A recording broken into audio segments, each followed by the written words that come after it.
Welcome to the Find Your Feminine Fire podcast. I'm your host, renowned sex and relationship coach, Amanda Testa. And if you are looking to reclaim your sexual desire, take sex from a to-do to something you look forward to, and enjoy deeply connected relationships without adding more to your already full plate, then you are in the right place. Listen in to discover how to fan the flames of your feminine fire, fall in love with your sensual self again, and experience intimacy like never before, all in a way that feels really good to your system. Make yourself comfortable and enjoy the episode. Hello and welcome to the podcast. This is your host, Amanda Testa. And this week we are on episode 5 of our 6-part series on sex, creativity, and power. Today we are diving into redefining self-care and creating supportive communities. You can go to amandatesta.com/create to get all of the bonus materials, which include supportive PDFs, workbooks, meditations, and more to support your transformation with these 6 weeks of expanding your sexual energy, your creative energy, and your power, enjoying more flow and ease in your life so you can have better connection and pleasure, which was something that we all could use more of, right? As we move into this week's episode, we are going to talk first about redefining self-care, because this is not just bubble baths. We're not talking about a face mask. Those things are great, but that's one way of making time for yourself. But there are so many deeper ways that we can change how we care for ourselves, how we attune to our needs, how we listen, how we take care of ourselves. Because when we care for ourselves at the deeper levels, we are better able to take care of those around us. This is what we talked a lot about a few episodes ago when I was talking about the soul seed and really feeling worthy of your desires and how you connect to what that even is. Can I let it in? And one of the reasons we talk a lot about this, because we have to nourish the roots first, and then the bloom can happen. Because when we have a nourishing environment in which to grow, that bloom is just going to happen. All the intimate juices are going to gush forth. It's going to be so much easier to feel connected to yourself, to feel connected to those you love, and to feel more intimate belonging, right? To enjoy that sexual energy, that aliveness that is at your core. That is a gift that you get to enjoy simply by being alive. And sometimes we have to look at the things in our day, the things in our lives where we could prioritize ourselves more. And this can often start at a very base level. Am I getting enough rest? Am I taking care of my body? Am I nourishing it with healthy things? Am I moving it in ways that feel good? Am I surrounding it with healthy people? Am I doing things that light me up, or am I in drudgery all day? And one of the simplest ways that I find to kind of combat this drudgery is there a possible way that you could invite in just a little bit more pleasure or creativity into whatever it is you're doing? Just a few percentage points more joy and pleasure. So this could look like, all right, well, if I have to be in my cubicle all day, what if I just livened up my cubicle with some new fun environment, right? What if I redid my office with something that really inspires me? What if I put up some new artwork? Or what if I grab myself a beautiful new candle? What if I splurge on that candle I've been eyeing and I actually light it and create an intention around stepping into my workday that feels good? What if instead of being annoyed that I have to walk the dog, I change my mindset? And then when I'm taking the dog, take that first minute and spend it sharing your gratitudes. I'm grateful that I can walk. I'm grateful that I have an animal that I get to take care of and that loves me back. I'm grateful that his crazy barking protects us from the UPS man. I am grateful that I have sidewalks that are fairly even to walk on. I'm grateful that I can, see all the beautiful things around me. And these are some ways that you can just make little simple shifts to invite more pleasure in. And when we are ready to take this even deeper, this is when we truly can listen to our body's needs, our body's wants, where we can let our energy flow more freely, that we can learn how to invite more energy flow into our bodies. Right? When I'm talking about living a life filled with more pleasure and having radical self-care, that means truly caring for your needs, listening to what those are and attuning to them at a body-based level, right? At a needs-based level. And this creates such a change in your sex life and your creative output, because when we can allow our sexual energy, our creative energy, our life force to flow, we are moving through all the stuckness, all the blocks, all the BS that keeps us from humming on all cylinders. One additional thing that I want to share here that I think is so important. What does it mean to really feel comfortable, to express ourselves, to let this energy flow, to create sensual self-care rituals that feel good to us? What can we do? How do we do it? It's not as easy as we think sometimes. When we think about moving into more sensual aliveness, there's an archetype that I love. I'm back to the archetypes because I love them. This one is of the pollinator. If you have the visual of a healthy garden, you will see the plants are blooming, the bugs and the bees and the pollinators are flitting in and out of the flowers, gathering pollen, and they are enjoying themselves. They feel that sense of belonging in the garden. And there's a beautiful mantra around this, an affirmation that I'll share with you. And just notice how it lands on your body and being, even as I say it now. I am sensual. My sensuality belongs. I mix and mingle. I flirt with life. I am super excited. I embody pleasure. I am needed. I am wanted. I belong. And this is why we nourish the roots first and then the sensual bloom, because when we have those base layers of care for ourselves in place, it becomes much easier for the sensual medicine that we have to become more easeful, more accessible. Because when this part of us is online, we experience that sweetness of life, intimate belonging, sensuality, sensual aliveness, connection to the people we love, connection to land, lineage, and language, and connection to our unique identity expression, allowing that expressionista part of us to mix and mingle with others. When we feel shut down in these areas, that is often a clue that some of our other archetypes need more support, right? Maybe we need to spend more time nourishing our base needs. Maybe our soul seed, like I talked about a few weeks ago, maybe it needs more nourishment. Maybe we need to spend more time tuning in. What do I need? How can I meet that need or ask for it to be met and then deeply receive it, right? Maybe we need to be better with our boundaries, right? Maybe we're letting in unhealthy things or putting ourselves in unhealthy situations and we need to reevaluate that. Maybe we are not feeling fully safe to express ourselves and we need to do some work around what's holding back. Where's the shame, which we talked about last week? How can we move through the shame that's holding us back? And this allows our pollinator, right, that sensual aliveness, that sexual aliveness to play, to have fun. And it really has a lot to do with belonging. And so when we're talking about creating an environment in which to flourish, we need supportive communities. That first supportive community starts with ourselves. That starts with ourselves. And here is where I love to talk about sensual self-care and what that looks like, and creating a ritual practice to nourish your sexual energy, to nourish your pleasure. And there's so many different avenues that you can use to come in this doorway. A few weeks ago, there was a download in the bonuses that walks you through how to create your pleasure palette, which is kind of like, if I'm going to dip my paintbrush into something that feels good to my system, what would that be? In so many different areas. So you could go back to that and kind of play with what might some be for you. Really, when you are creating this space, you're creating your ritual space. You're making time to explore what makes you feel good. That could be journaling. That could be painting. That could be arranging flowers. That could be spending some time to tune into your own body, right? What are the touches that I like on my body? Can I look in the mirror and find something that I appreciate about my body? Maybe I want to learn different practices to pleasure my body, to bring more arousal in different ways. This is a lot of what I teach in the Pleasure Foundation. But it's really creating time to explore and be curious about what makes you come alive, what arouses you, what turns you on, and making it a practice, a ritual. This is one of the first steps, because when we create this environment for our own body and being to feel safe enough to explore, to express sexually, it becomes that much more easy to do that with a partner. Because when you know what you want, when you know how your body responds, when you know what are the things that bring your body alive, it is much easier to communicate that to a partner. But if you don't know or have never taken the time to explore it, first of all, there is no shame in that, because most of us never got taught that information. I was in my late 30s when I first discovered these types of things.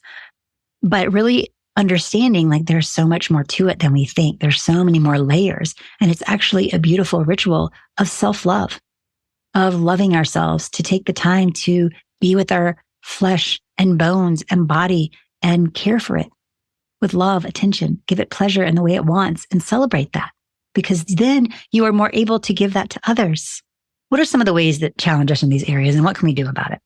Well, when we want to cultivate this supportive community of intimate belonging, that means we are surrounded by people who love us for who we are, for how we present ourselves in the world, that love us for who we are and where we come from, and we feel safe and excited to share ourselves with them. And when it comes to relationships and partners, this is that environment in which you feel safe enough to share your sensuality, your sexuality with the people and the person that is right for you. This also is a bigger level of feeling connected not only to yourself and to others, but to the land and culture in which you reside, as well as the land and culture of your lineage. This is something so many of us today are disconnected from. And I would urge you, if you've not done much research in this area, to take the time to go back and look at the culture of your lineage. The other ways this shows up is how we contribute in our human family, how we contribute to our collective. We're going to talk more about this next week. But when we are healing ourselves and we have more capacity to show up fully in our own bodies, we have more capacity to show up more fully in our relationships, in our communities, in the world. And this is why one of the reasons I'm so passionate about this work. You can adventure here. This is where it feels fun to play sexually, creatively, and know that you can go out, explore, flit around in the world, share your gifts, and come back to a place that is secure, that you know you are loved and welcomed. And again, that starts with you. Some of the things that come up that challenge us in these areas are feeling isolated or feeling alienated or being made to feel different. This could be for numerous reasons: personality, looks, size, race, class, gender, sexuality, so many things. Often you can feel like you might be in it alone or you can't find your people. It also can be when we find ourselves in the realms of digital addiction, where we maybe are swallowed up by social media or screens, but are not touching actual humans, actual other flesh and bones. It could be because of extreme privilege or extreme poverty. It could be on the fringe edges of society or feeling that you are unwelcome. Your true self is unwelcome or unwanted.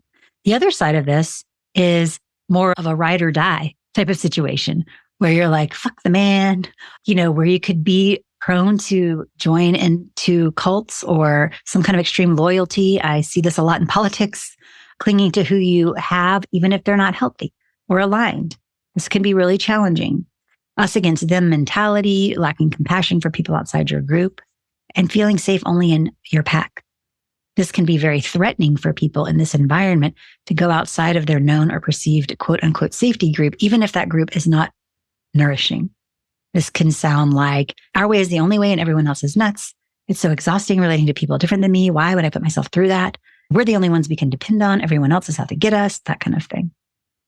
And no matter which way we might be feeling, a lot of the ways this can show up is feeling like you don't have anyone to count on, right? Feeling like you can't find the ones to hold you, feeling afraid of commitment, feeling afraid of, even having depression or things like that creep in. There's so many ways this actually deeply affects our well-being.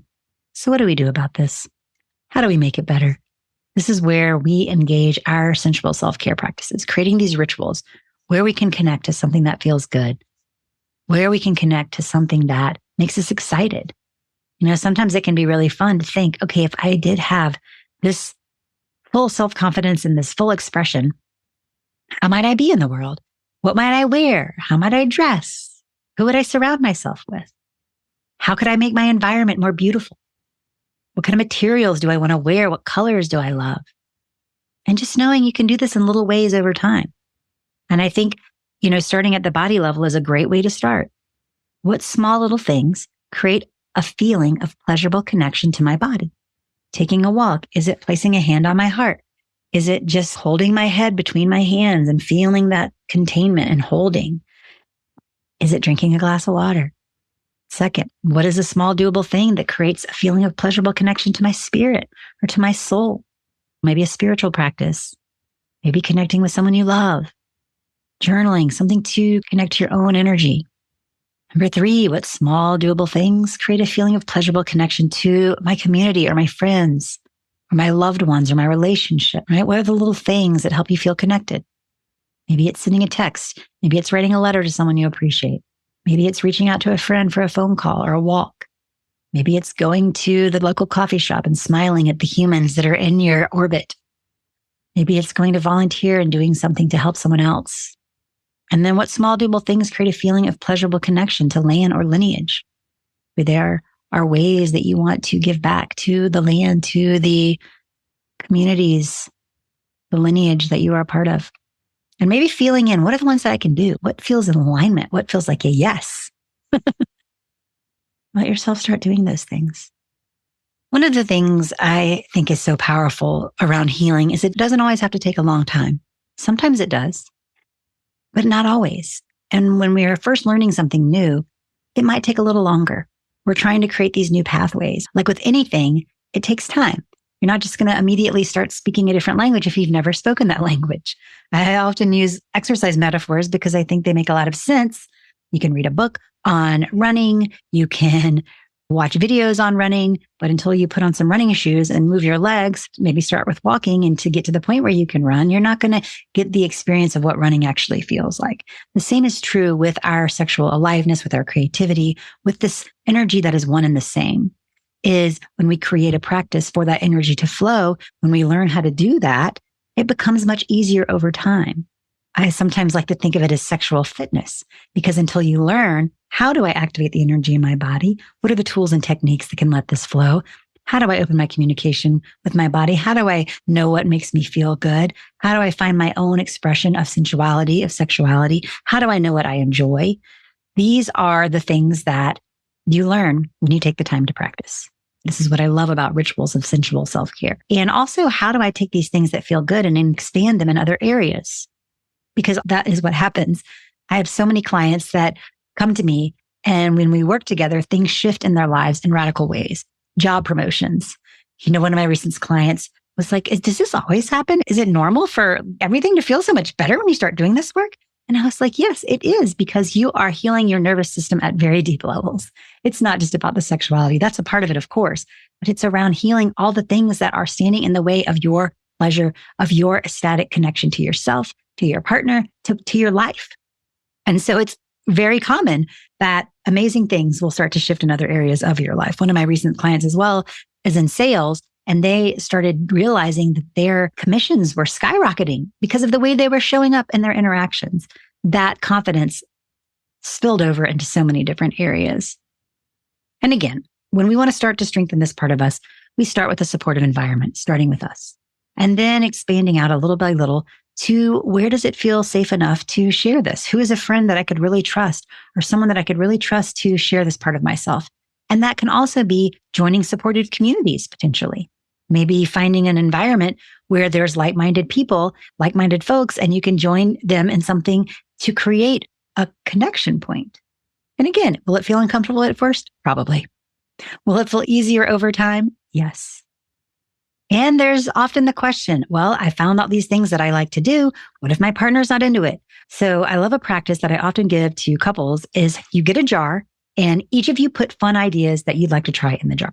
It could be something sexual. It could be something out in the world. It could just be something you want to do together or want to experience, and you create a jar of ideas.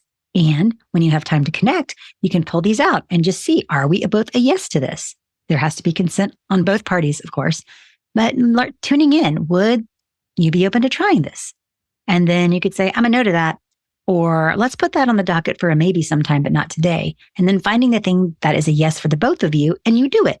And this is how you can create that support to express yourself and thrive sexually in new ways. And a really important key here is never shaming or totally hurting someone if you are not a yes to what they're offering. You could say, I'm a no to that right now. Not like, oh my God, I would never do that. That's disgusting. What's wrong with you? Right? That is not the answer that's going to get you any close to connection. So be really careful and contain yourself. Like we talked about in the boundaries episode, containment, so key.